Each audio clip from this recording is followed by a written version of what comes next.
তাহলে কারা কারা 10AC ফরম্যাটে 12A রেজিস্ট্রেশন করাবেন, কারা 10AB ফরম্যাটে 12A রেজিস্ট্রেশনের জন্য অ্যাপ্লাই করবেন, সেটা একটু জানার দরকার আছে।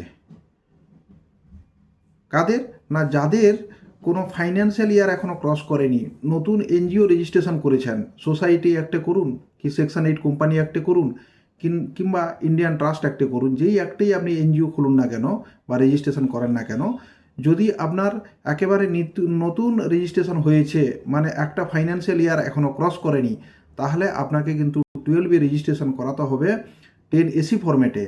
আর যাদের একটা ফাইন্যান্সিয়াল ইয়ার চলে গেছে, বিশেষ করে যারা কমেন্সমেন্ট অফ অ্যাক্টিভিটি ধারাতে পড়ছেন, তাদের কিন্তু 10AC ফরম্যাটে অ্যাপ্লাই এখন করা যাবে না।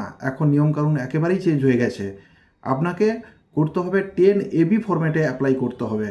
কারণ কমেন্সমেন্ট অফ অ্যাক্টিভিটি ধারাতে যদি আপনার এনজিও থাকে, মানে আপনার এনজিও কমেন্সমেন্ট অ্যাক্টিভিটি ধারা মানে আপনার এনজিও কিছু রিসিভ করেছে কোনো পেমেন্ট, এবং সামাজিক খাতে বা বিভিন্ন অ্যাক্টিভিটিকে ঠিক করার জন্য বা অ্যাক্টিভিটি করার জন্য কিছু খরচ করেছেন, সেই ধরনের এনজিওকে বলা হচ্ছে কমেন্সমেন্ট অ্যাক্টিভিটি ধারার মধ্যে আছে। তাদের ক্ষেত্রে কিন্তু সরাসরি 10AB ফরম্যাটে অ্যাপ্লাই করতে হবে, 10ACতে আপনি করতে পারবেন না।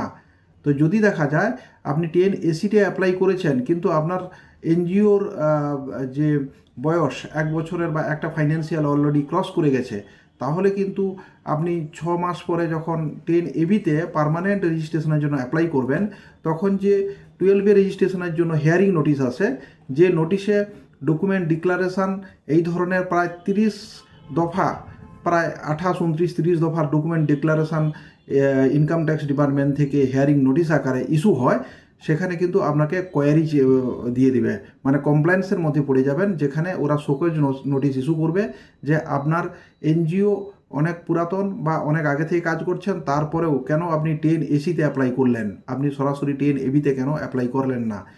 যাদের ক্ষেত্রে এই ধরনের শোকজ নোটিশ ইস্যু করছে, তার সদুত্তর না পেলে এরা কিন্তু রিজেক্ট করে দিচ্ছে। সুতরাং যাদের এনজিও একটা ফাইন্যান্সিয়াল ইয়ার চলে গেছে কমপক্ষে, বা একটা অডিট অ্যাকাউন্টস যাদের আছে, তারা কোনো অবস্থাতে এখন 10AC ফরম্যাটে অ্যাপ্লাই করবেন না, প্রফেশনাল অ্যাপ্লাই করবেন না, সরাসরি 10AB ফরম্যাটে অ্যাপ্লাই করে 10AD সার্টিফিকেট ইস্যু করান।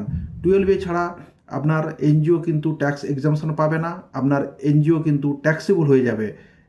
সুতরাং ট্যাক্স রিবেট করার জন্য আপনি অবশ্যই 10AC কিংবা 10AB ফরম্যাটে আপনি 12A রেজিস্ট্রেশনের জন্য অবশ্যই আপনি অ্যাপ্লাই করুন।